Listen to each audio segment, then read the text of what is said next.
Hi everyone and welcome. It's great to see so many of us here tonight to talk about the important issue of integrity in New South Wales politics and how it's affecting our democracy in New South Wales.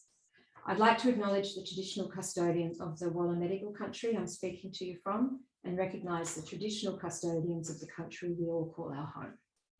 Some quick housekeeping. We'll be speaking for an hour and there may be time for some questions at the end. Just add yours to the chat and of course keep any comments and questions in the chat respectful and on topic. Please also ensure that you stay on mute. Note we are recording this conversation and we'll be making it publicly available. So if you do not wish to be included in the recording, please switch off your video now. We are in a private household and have a small group of people in the room with us. And as such, you may hear some background noise. It's a new format for us, so please bear with us as we swap chairs from the start, at the start and at the finish. Tonight, we are thrilled to be joined in conversation with Geoffrey Watson, SC, and Michael Pascoe. Geoffrey Watson is a barrister and director of the Centre for Public Integrity.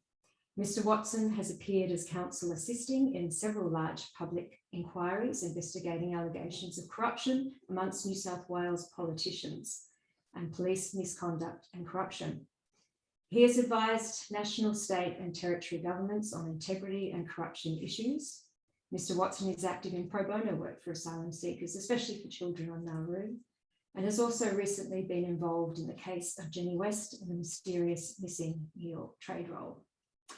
With nearly 5 decades in journalism, Michael Pascoe is one of Australia's most experienced and thoughtful finance and economics commentators, recognised by his peers with the Peter Rule Award for Outstanding Columnist at the 2022 Kennedy Awards. Michael's career has ranged from print media like the Courier Mail and South China Morning Post to the Australian Financial Review and Sydney Morning Herald, and also in radio and television from Macquarie Radio to Channel 7, 9 and Sky. He's now contributing editor to The New Daily and still a regular commentator on radio and television. Last month, Michael launched his book, The Summertime of Our Dreams. So welcome to you both. And now let Michael take the chair and get the conversation started. Thank you, Kristen. We've heard of hot desking, we're into hot chairing. And I want to know what those risky kitchen discussions were that you mentioned and other people had, and I certainly haven't. Geoffrey, it's a pleasure to be here with you, but before we get on to New South Wales issues, there's a tide in the affairs of men and women which taken at the flood leads on to fortune.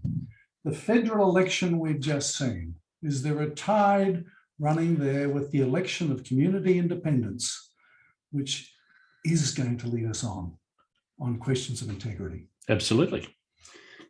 If you look at any election, state, federal, over many years, you tend to find that it's just been a fight between the two principal interests. They cleave somewhere around the middle, and they actually, it literally makes no difference to us the way that they get so close on issues at election time. So the net effect of all of this is that we're looking at a completely different composition where people are looking at interests which are beyond the two major organisations. I call them the political cartel. It's different. So we've got a whole lot of people who sometimes called community independent, sometimes called teals, and sometimes there are other mixed bags. I like it a lot.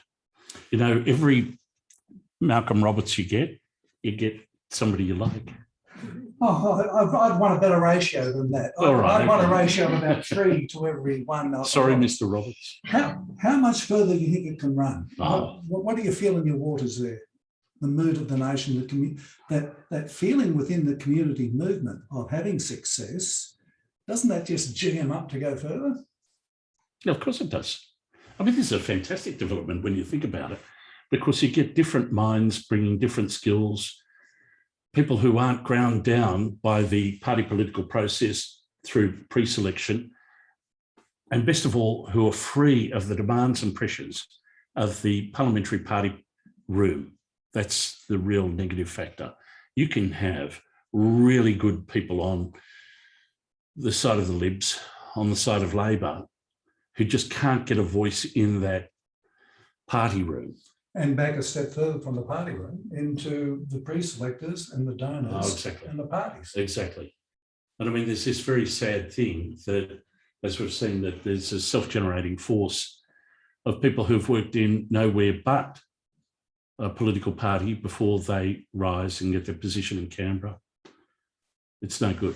I don't want to lead the witness when the witness is a barrister, but would you agree with the proposition that the election of the Teals, community independents, whatever you want to call them, is the biggest thing to happen in Australian politics since Don Chipp started the Democrats, and maybe bigger? Oh, wow, that's a pretty big question. Look, I think that this is a really dynamic movement, and I think it will change things. I'm not sure how far it can go. I don't know whether it will happen quickly, but I do know that things are changing. And I do know that so far there's been a vulnerability exposed on the Conservative side. But I reckon it's going to turn around. If I was a Labor tactician planning for the future, I'd be very, very, very anxious that they're not also vulnerable to this kind of community voice coming through. Wouldn't it be a wonderful thing? Is there something inherently prone to greater integrity in genuine independence not being beholden to stronger forces if they are genuinely reflecting their community as their priority? Well, first of all, you've got with community independence, but provided you've got proper controls in place about the funding of their elections, they're not subject to the demand of the really large external third parties, whether it be the unions or whether it's the Minerals Council. You can push that aside. But also, there is nothing wrong with the idea that you would get people going to Canberra with a free and independent mind, free of all of those influences which have so long hamstrung the major political forces. Look, the best people in the Parliament House at the moment are Helen Haynes and Andrew Wilkie, independents. This is in my experience, which is reasonably extensive by now. Until he lost his position in the Senate, I put Rex Patrick there. I've spoken to people there now, Kylie Tink, we're talking federally, David Pocock. These are people who are genuinely bringing fresh, interested, open minds to important issues. One other federal question before we get to the state, which is what we're meant to be focusing on eventually. What hopes do you have for the federal ICAC? Sorry, I worked in Hong Kong as a child. I can't call it ICAC. It's obscene. The federal ICAC, it's due to be introduced into Parliament next week. We'll finally see some legislation. What hopes do you have for it? Oh, my hopes are high. This is okay, something. What do you expect then? Well, I'm expecting my hopes to be fulfilled. There are some things which I can't tell you about. Anthony Wheely is here, and he and I have been involved in some discussions with the Attorney General, and all I can say is that I think it's going to be good. Anthony and I have been working very, very hard on this for a very large part of our miserable lives. Is it 10 years? And so we're going to get it. And so I'm going down to Canberra next week with my wife, and we're going to go down and watch it introduced. Congratulations, you deserve to, the work that's gone in there. All right, back in New South Wales. The Premier today, Dominic Perrottet, raised an issue in budget estimates. He said he was concerned, serious concerns about donations to political parties, saying they raised uncomfortably, he was deeply uncomfortable with the process, warned it creates corruption risks. I'm shocked at such a suggestion. Are you? Yeah, I'm horrified. You see, New South Wales actually currently has got the best election funding laws in Australia. They've got the best rules in respect of caps on party political spending and on donations, and also the best controls Australia-wide on third-party donors. So in New South Wales, it's pretty good. The reason why we've had to have that, especially in New South Wales, is that it was completely out of hand. Now, Mr. Perrottet is right to be worried about it, but I always think it's a tiny bit cynical. For example, there are massive, wonderful reforms put in place by the Labor Party to prevent property developers donating to political parties, which were put in just in time to prevent massive donations by property developers to the coalition. And every time I hear a politician in New South Wales talk about election funding reform, I think they're trying to nobble the other side. But look, any controls in that area is good. What we've got to do is level the playing field so that the political cartel is broken up and so that other people can have their voice in Parliament. And that includes community independence. You might be getting the impression I'm a bit of a fan of that. Well, I should hope so, or you're in the wrong venue tonight, and we'd throw you out very quickly. No, we wouldn't. We'd continue. The Premier, in fairness, did have an angle. He was angling on the control union donations give unions over the Labor Party, and he was particularly working towards the train dispute in New South Wales at the moment. A Labor MP, John Graham, did suggest that the Premier was really serious. He could insist Liberal candidates declare donations to their local campaigns rather than hiding them centrally. Be a good idea? Yes, of course it is. The thing about disclosure is it's telling us where the money is coming from, and that might better inform us as to why decisions are being made one way or the other. Of course, disclosure is the key to it. You've got to remember that if you go and walk around the corridors of any of the Parliament houses, you'll find tons of politicians who'll say, I want to get rid of donations. I don't want to go to fundraising dinners on a Saturday night and eat another rubber chicken. They don't want to do it. But both of the major organisations are scared witless of the third-party donors. The Labor Party is terrified of the Minerals Council and Gina Reinhart. The coalition is terrified of the unions. You know what I like? Both of them are scared of Get Up. But anyway, that's another issue. But so they want plugs and controls put there, but they're aware that the real problem is from third-party donors. We've got some good controls in New South Wales so far on third-party donors, but that's where the real risk is. Okay, we've got some good controls. The reality is we have a government and an opposition, both of which are owned by the New South Wales Clubs and Pubs lobby for a start. You could also throw in some other obvious establishment strengths such as the horse racing and greyhound industries, that whatever the donations laws are, am I wrong, Geoffrey? I'm terrified of saying something adverse about Clubs New South Wales. They might charge me with contempt, like they have with my lovely client, Mr. Troy Stoltz, who's terminally ill, and they pursue him to the end. These are powerful organisations, really very powerful organisations. Clubs New South Wales is but one of them, but we've seen in exchanges which were revealed the sort of control that they had over Mr. Barilaro, and ultimately it's seen the demise of a decent member of the coalition in the New South Wales Parliament, Mr. Dominello. I mean, this is just wrong. External influences like that should not have so much power. By way of a little bit of background, Troy Stoltz tweeted on Father's Day that he's been told that this would be his last Father's Day, but he continues to fight as a whistleblower on Clubs New South Wales, and in particular on matters that may lead to, allegedly, to money laundering on poker machines and such. There are so many hairs running from this discussion already. Where to go to next?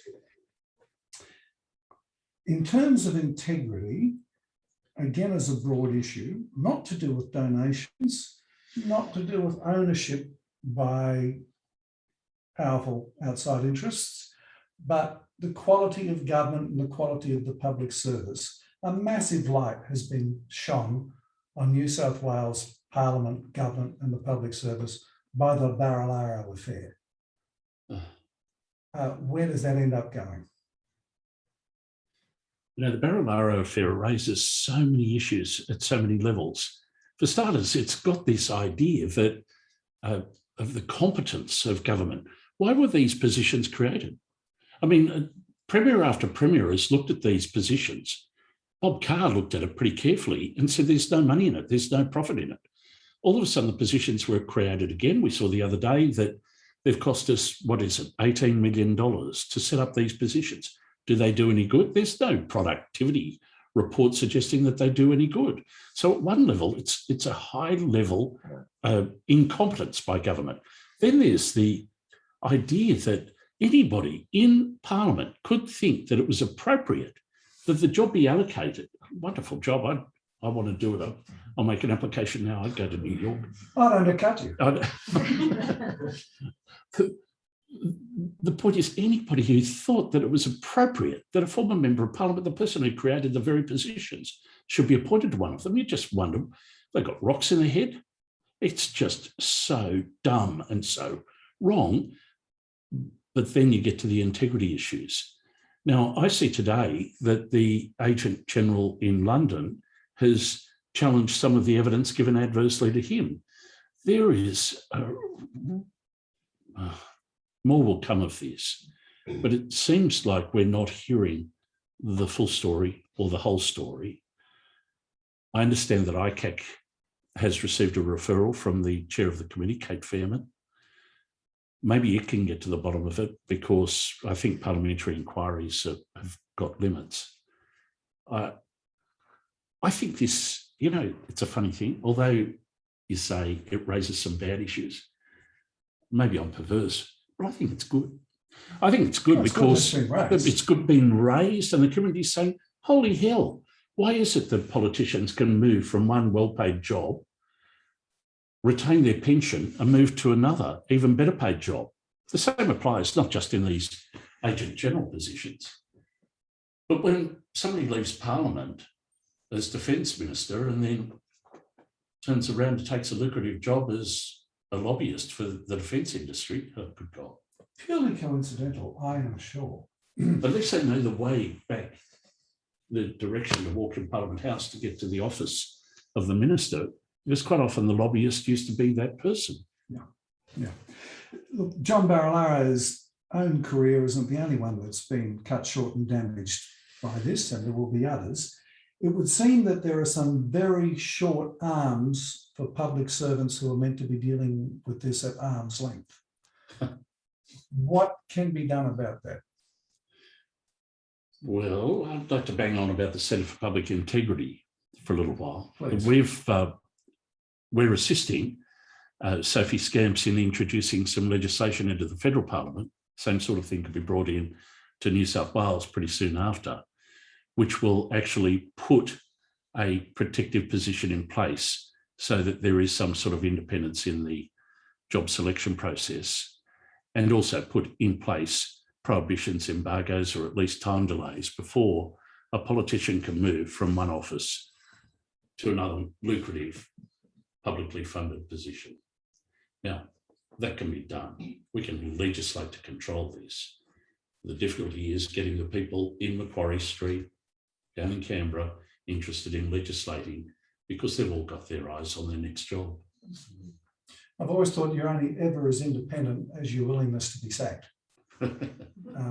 Isn't that, that's the case in journalism, that's the case in everything. Yeah.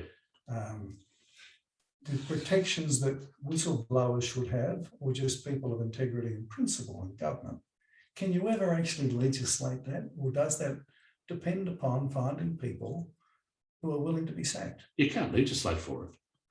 You can't legislate morals or ethics. You can try and put in place the best protections that you can.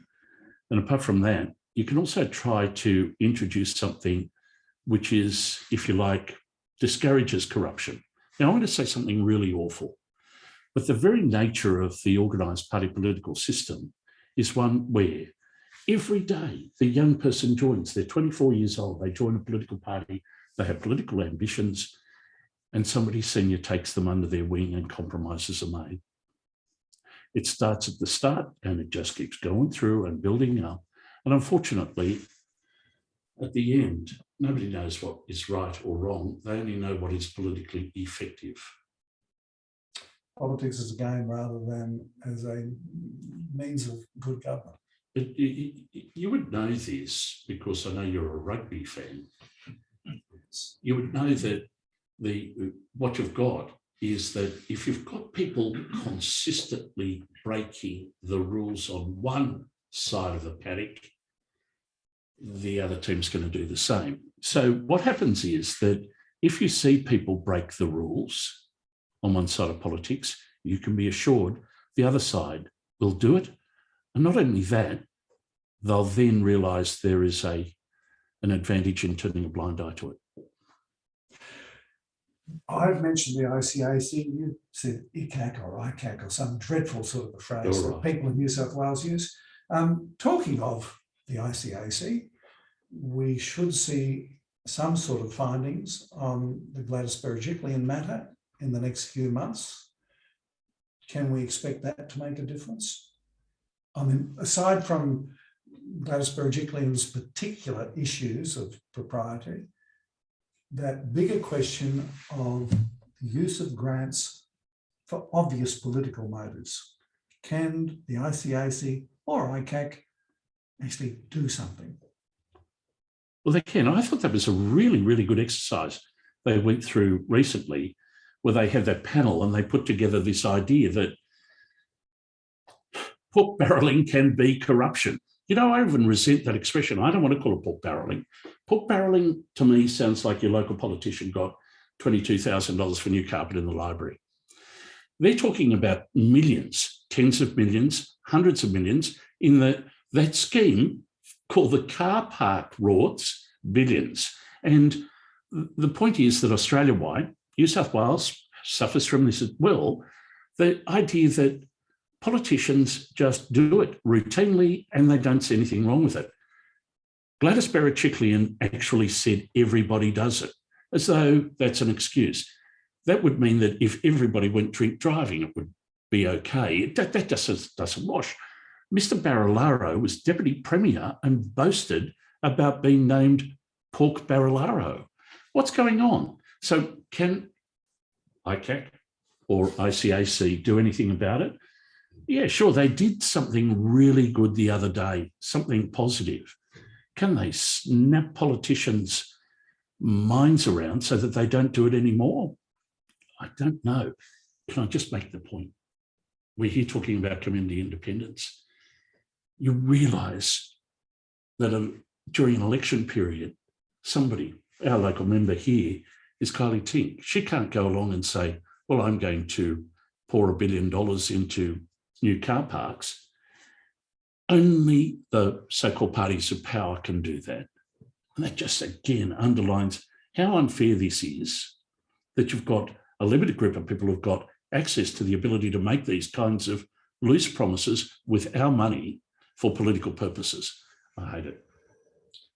And in fact, during the election campaign in North Sydney, the incumbent was advertising the fact that he had scored millions of dollars for parks and reserves in North Sydney, which is not exactly the most impoverished electorate in the country. However, back at the state level. Can I just speak up on behalf of Hunters Hill?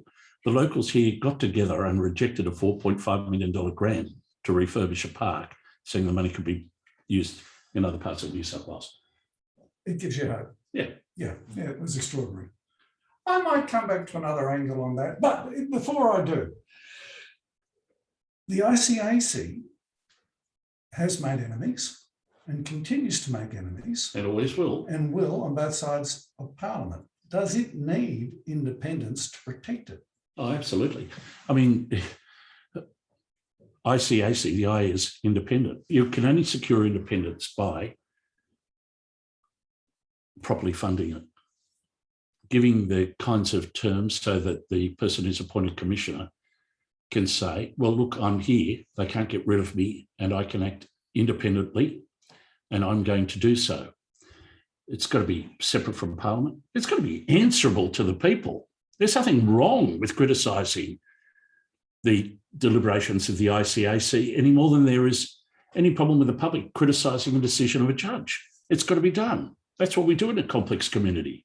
Not everybody's going to agree with their decisions, but it's got to operate independently of party political pressures. So independents stand a better chance of protecting that, given the vested interests of both sides of politics? Of course.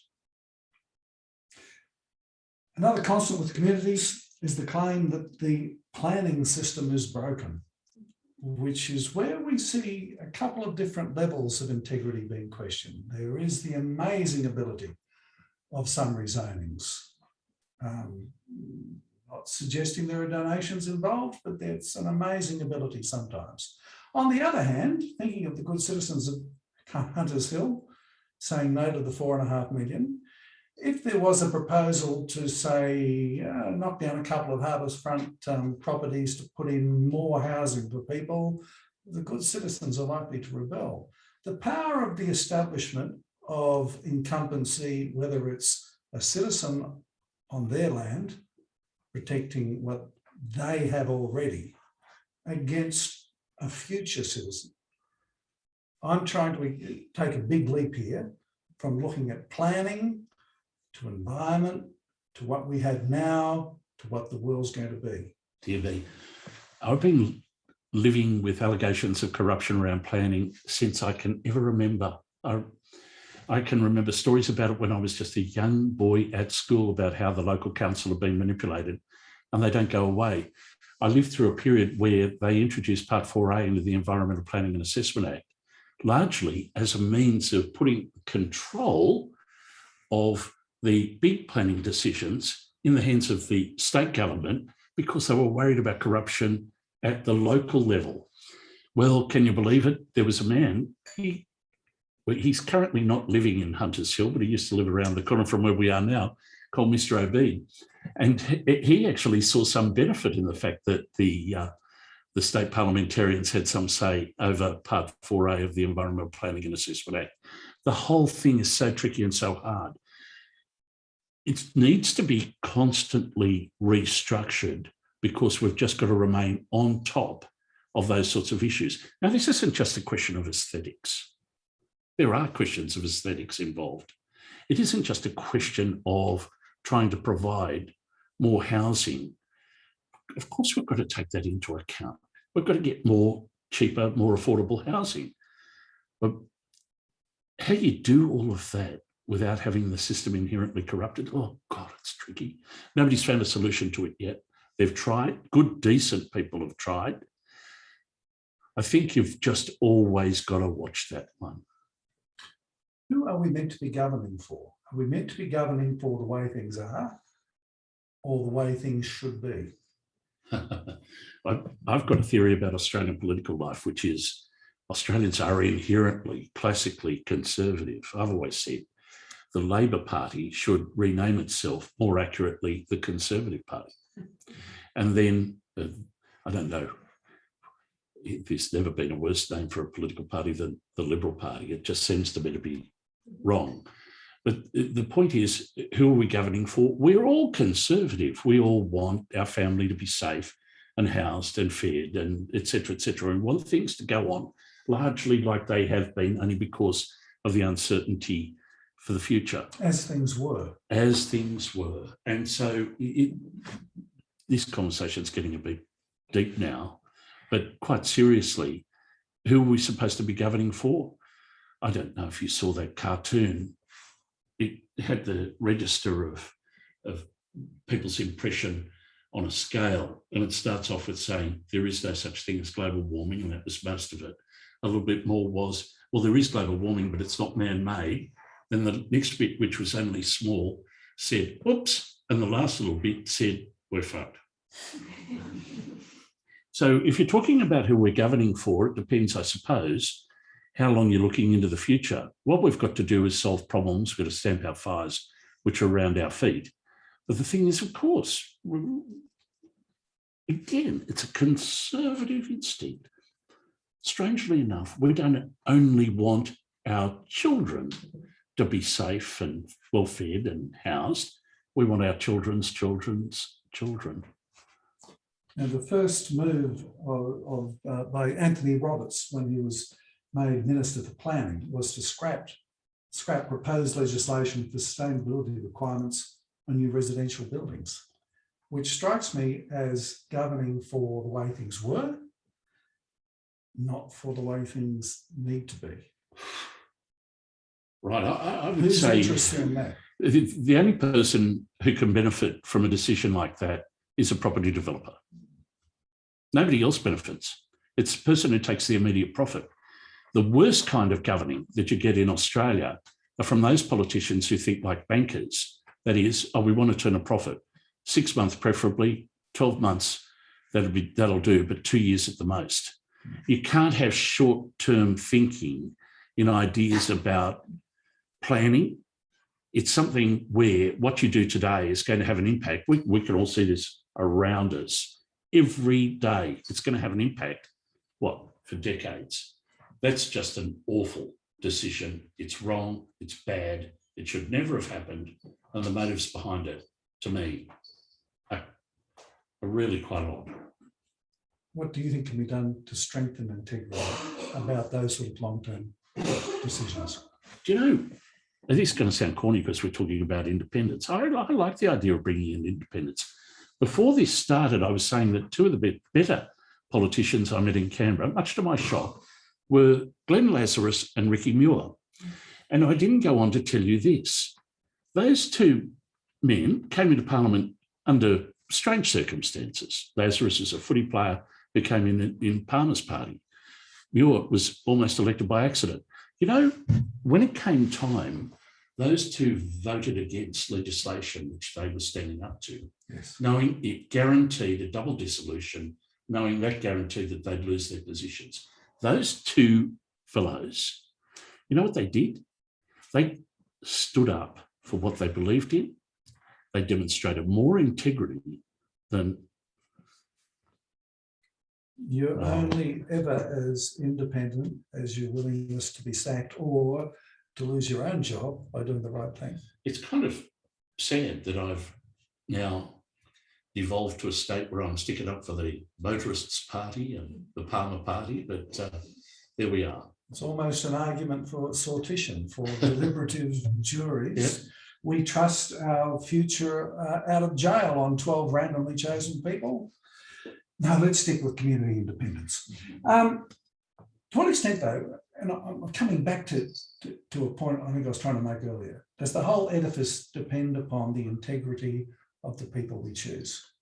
Ultimately, yeah, it's got to be right. So our ability to choose and the choices we make, if they're left to other people, if the backrooms of political parties choose who stands, we haven't really got a choice. Is that leading the witness? Have a look. I don't want to harp on it. I don't want to put the boot into the coalition because both sides are bad, but I'm going to use the coalition as an example. Have a look at the way that they ran into the last federal election with the selection of a candidate in the seat of Warringah, who was, it seemed to me to be quite inappropriate choice. And the other idea that there was that very complicated arrangement under which somebody, Mr. Hawke, could just not turn up to meetings and thereby control who was selected. Well, where are we in all of this? There's a bit of a myth that you can say if you don't like a government, you can vote it out. Well, we all know the truth is this. Many of these people are lodged in safe seats and they're there almost forever until they get white-handed by one of their own. The point is that if these decisions have been made behind closed doors, in closed rooms, smoke-filled rooms, that's the old story. Where are we in this? We get no say. Not right. Which is a strong argument for community choice of the candidates to begin with, rather than the other problem inherent in the cartel that you talk about is the shrinking membership. A Liberal Party, state Liberal Party minister in an off-the-record conversation complained about the fact that he would go to a branch meeting and the people who would turn up at a branch meeting who would decide his future are coming straight from having watched Sky After Dark with whatever they just heard some ratbag say there. That the nature of political parties themselves shrinking and failing, doesn't that say we need more community input? I guess it's a chicken and egg problem, isn't it? The fact is that we know the numbers of people joining the major political parties are diminishing. What does that tell you? It might say, oh, the public are losing interest. Or are they losing interest in the major parties? So it depends which side of the argument you're on. What we've seen, and this again, community independence, we've seen a rise in that in recent times, so that that's becoming more of a voice. The numbers there are increasing. That sort of counters the argument that the people are losing interest, doesn't it? They're just being more selective and showing more judgment. Yeah. Yeah. You and your colleagues have been working very hard for a very long time. I think you mentioned 10 years before. I was exaggerating. I think it's closer to 7. You can't trust lawyers, really. 7 years. What do you regard as the biggest achievement so far that has the most concrete outcome? You mean at the Centre for Public Integrity? Yeah. Well, I think on Wednesday or Thursday next week, we're going to see a federal integrity agency introduced. And I think that's going to be our big moment. We've done a lot of good work in a lot of areas. And if you can find us online and donate if you like. I don't get any money from that.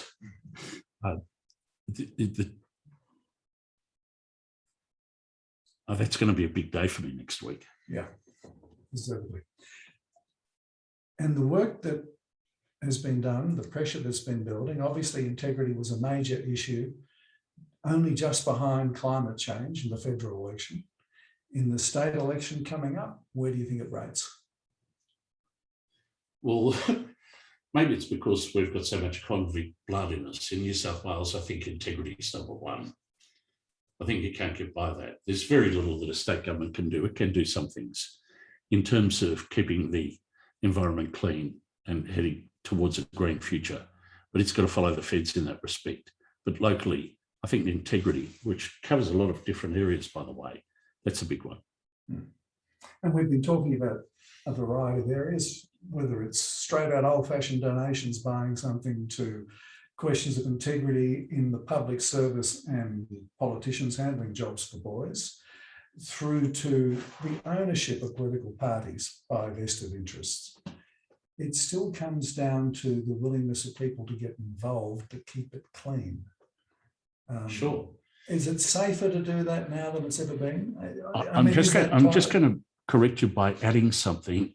In the conversation that we've had, we did not mention the pernicious influence in New South Wales of very high-powered lobbyists. Throw them in the mix. If you're talking about where we go forward and what we can do to improve things, well, sure. It's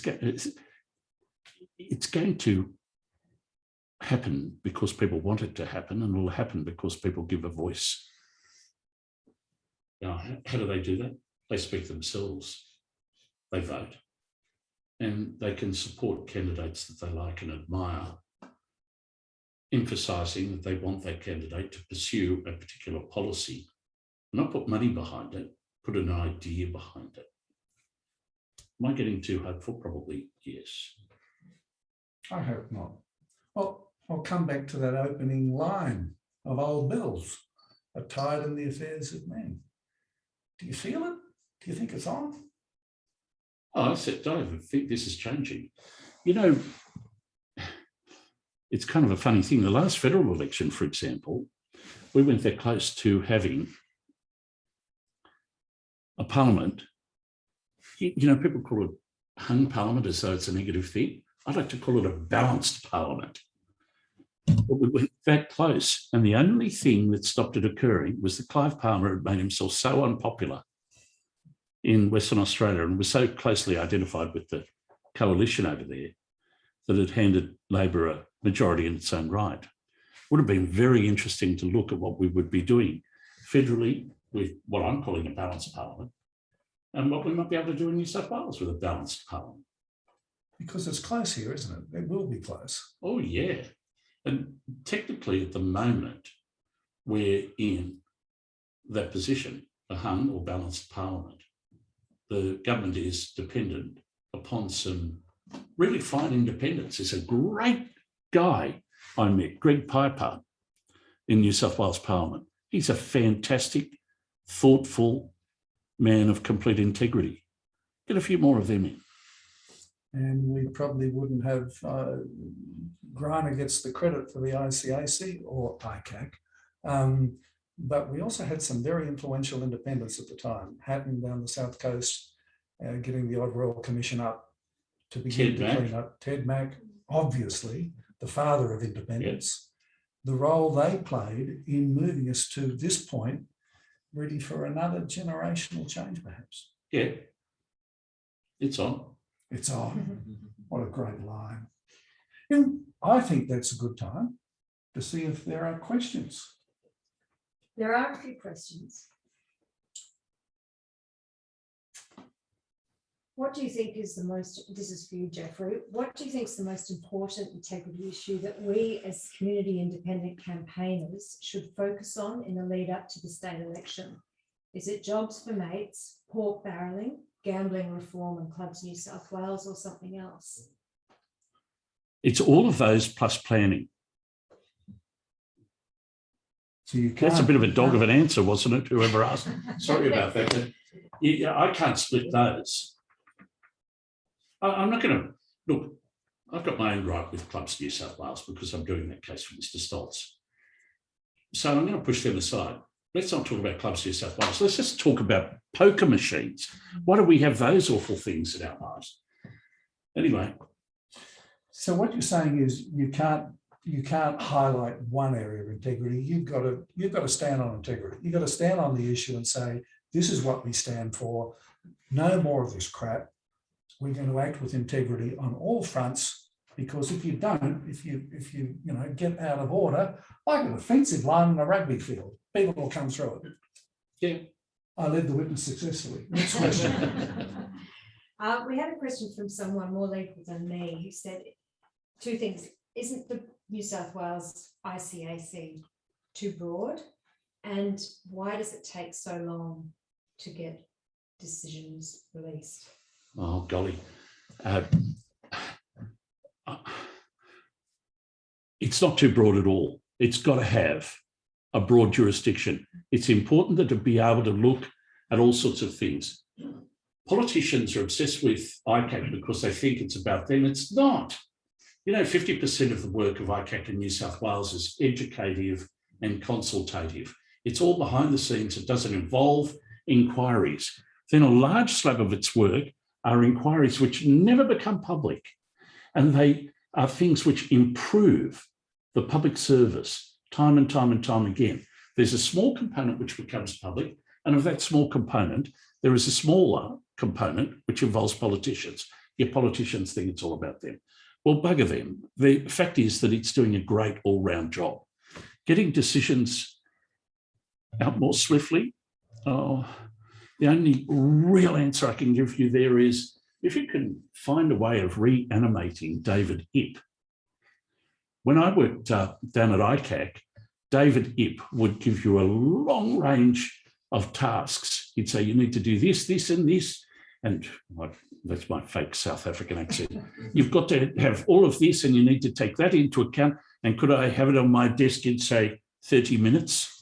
And he might ask you that at 7 o'clock at night. One time he asked me to do something and produce it to him. And I said, no, it's going to take longer than that, because to be able to do it, I'd have to learn how to type first. He was so demanding, but he was an efficiency maniac.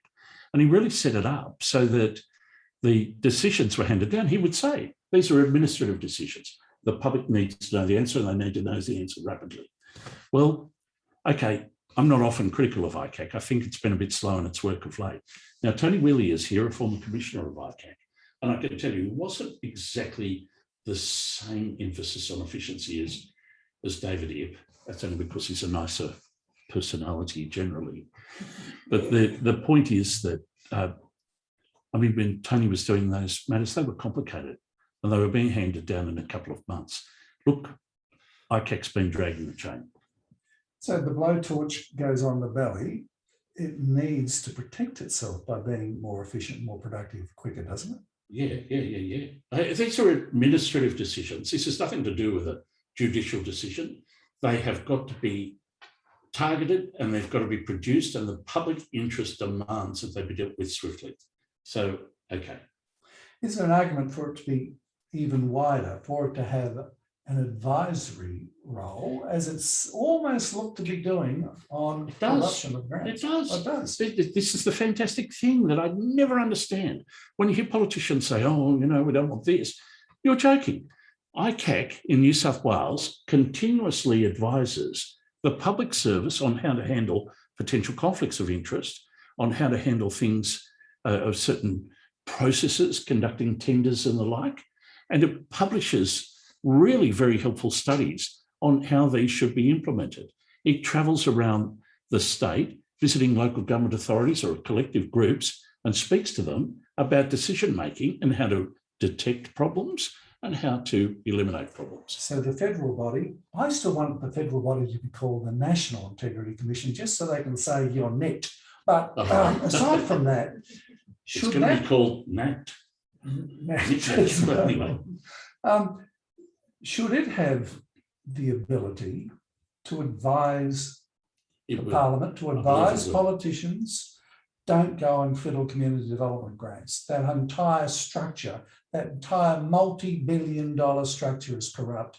It should be able to say, get rid of it, or advise to get rid of it. Not speaking out of turn, I'm confident it will have the power to do exactly that. I'm looking forward more and more to next week. Also, funding. So I could be wrong, but didn't Dominic Perrottet increase the funding for ICAC after Gladys had reduced the funding for ICAC? Independence of funding, does that exist in New South Wales? I am so pleased that that question was raised, because one of the things which has been a difficulty for New South Wales ICAC in recent times has been a lack of funds. Mr. Baird did it. He made an announcement. He said, we need a fully funded independent ICAC, and then cut the money on the same day. He didn't ever actually stop to say how he was going to reconcile those two factors. But recently, Mr. Perrottet has reinstated the funding. Now, I hope I'm not speaking out of turn here, but I do know some people down at New South Wales ICAC to this day, known them for a fair while. They have to get that money and they have to actually implement it. They have to turn it around. They have to get the new staff, because selecting the staff for an organisation for ICAC, no simple task. Yep, the funding's come back, and Mr. Perrottet did that. Full credit to him. And so the fact that it is adjusted by politicians, who are the ones ICAC kind of looking at, is that like the principal of the school being paid by the students, or? Well, at the Centre for Public Integrity, we've said for a long time, it should be fixed independently. In the same way, by the way, we have a number of things that we deal with every day, fixed independently. Judges' salaries are fixed independently by an organisation. That same organisation can do it.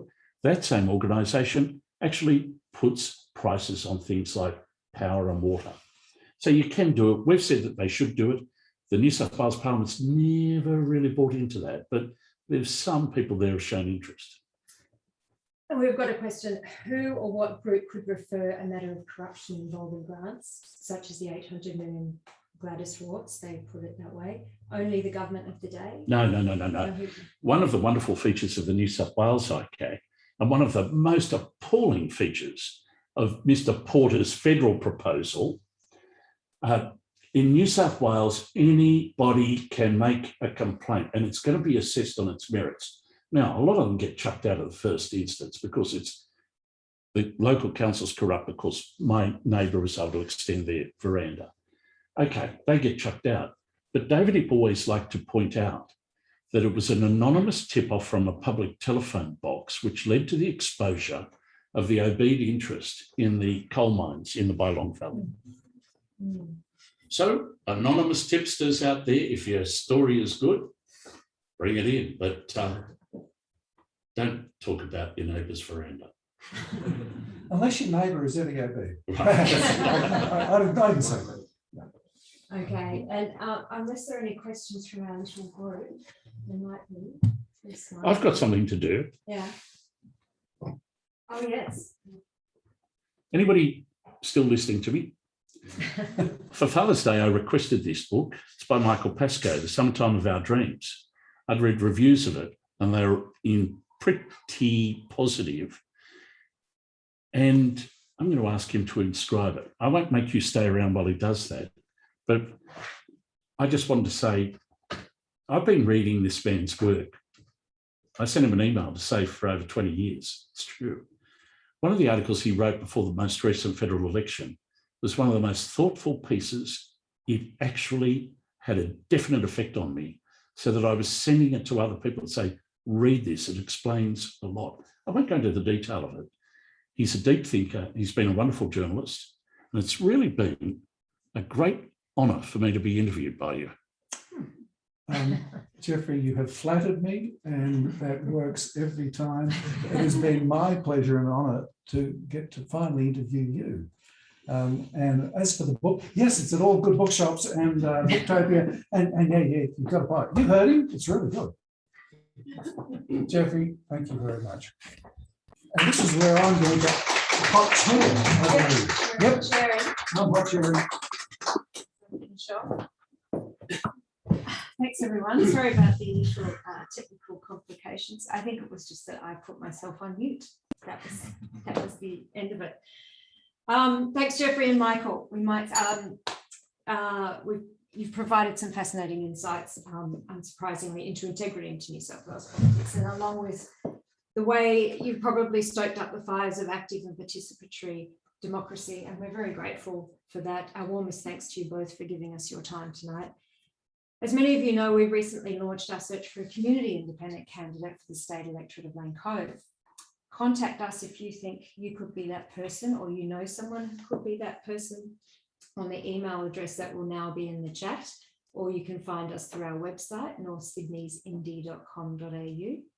And there are many ways that we can all be involved in improving our state and our democracy and the quality of political decision making.